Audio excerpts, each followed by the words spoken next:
color is kind of a communal language, interdisciplinary, that connects students from various disciplines. So that's why we focus on color. We started with traditional color methods. We looked at pigments, natural pigments, but then because natural pigments are quite expensive and also somehow unpredictable, it's dependent on the weather, for example. So because of that, we made a step to biotechnology and we started to grow algae in the lab. And with algae you can obtain also all colors, even you have pink algae that have pink algae, yeah. And then we also grew bacteria, where you can also harvest color if you get them certain foods.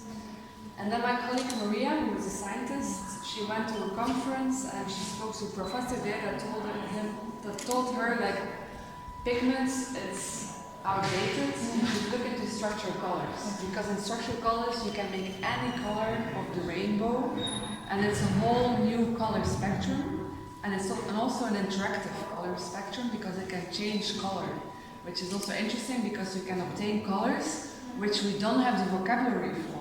Because it's changing colors, it's an interactive experience.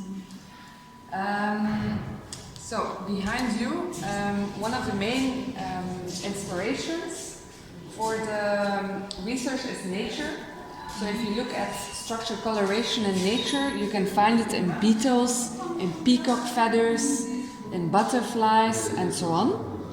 And in nature is used a lot for camouflage, but also for mating. So often the male insects or our species are more beautiful to seduce the female counterpart. So if we look here, here we see the structural colors, here we see pigments. So these are some kind of lezen, fleas that you find on cactuses, and then when you harvest them, you dry them, you can have this red pigment.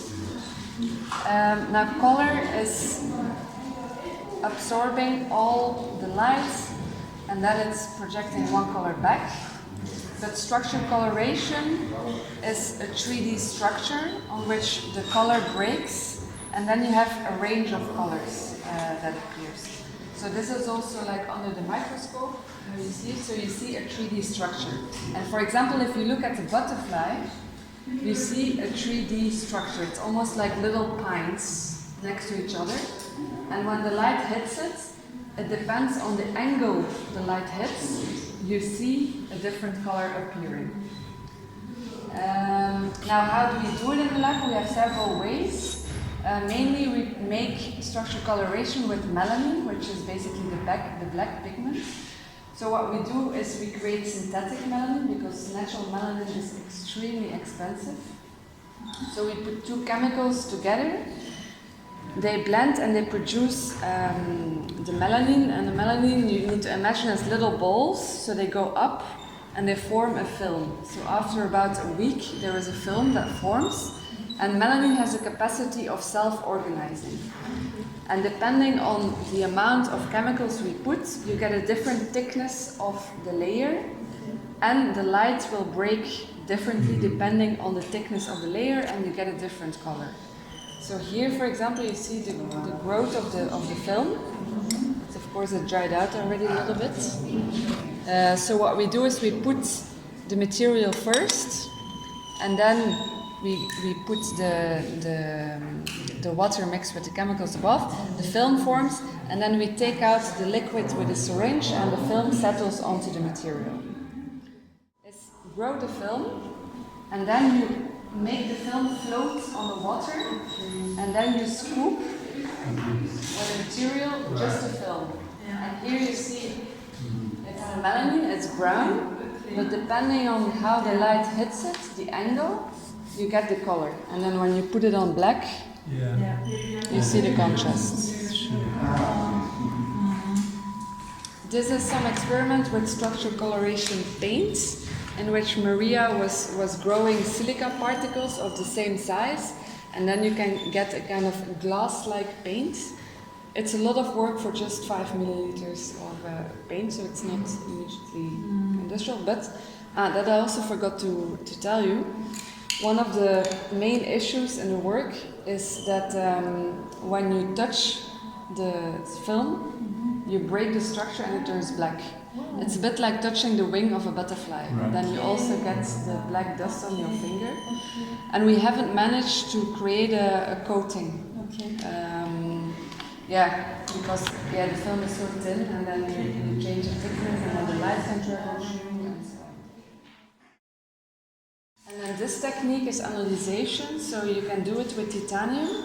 So what you do is you have a bath with water, you put the titanium under water, and you put current, electricity current on top of it, a positive and a negative cathode, an anode, and then you put a voltage on it.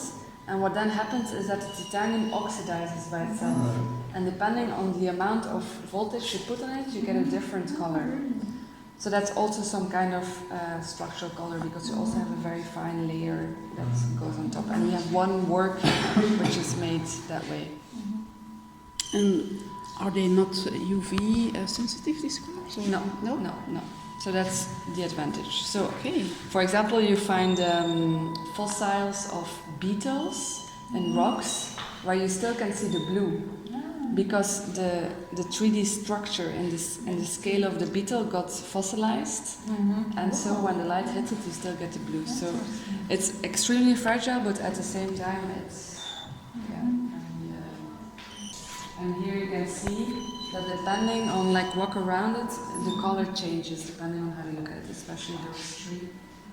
And these ones were made with melanin? Yeah, with melanin. Yeah. And as you can see, the film is also extremely fragile, so that's also why it breaks when you take out the liquid.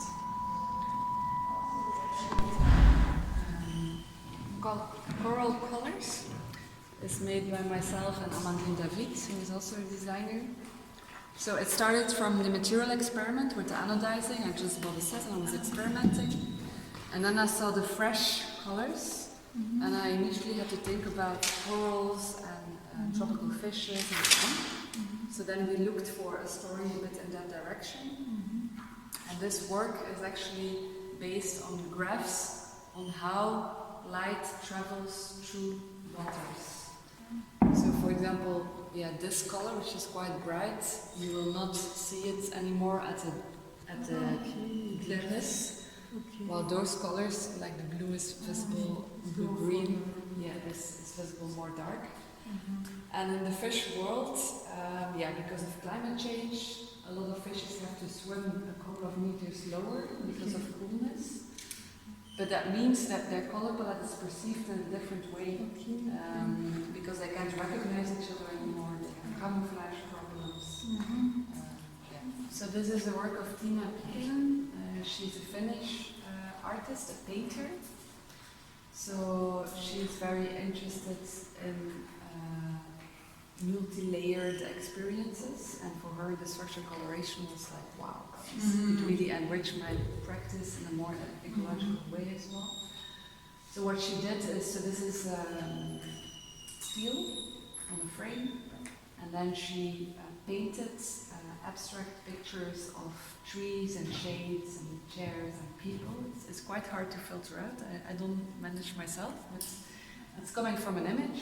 And then she was painting it with a kind of masking tape, multiple layers, 3 layers. I think she spent 70 hours per work. And then we grew the color on top in a really big box, which was also the transport box, which we used as a bath for the structural color. And then, after the film had grown on top, we removed the masking tape. And that's how you see the steel mirror behind. And when you look at an interaction of you also inside the work, but these are also the works because they're so big. You should look at it from really different perspectives. So you see so this is the work of Marie Breuls. She's a fashion designer. So she was inspired by taxidermy, on how insects are needles and dried, and then she looked at a speculative scenario, or what if you could save the human skin, because also the melanin is a pigment from the skin. It's made out of rubber, so sometimes you still see the color coming through. And yeah, it's quite soft, but also the color is quite repulsive, and she likes to work with that kind of tension. And these kind of little balls refer to the needles of the taxidermy and putting the skin on the wall. So you have your film both on the top of the needles and on the skin? No. Only on the skin. And this is like for us, this piece was interesting because it has quite a lot of 3D. Mm-hmm, from nose to here. Yeah.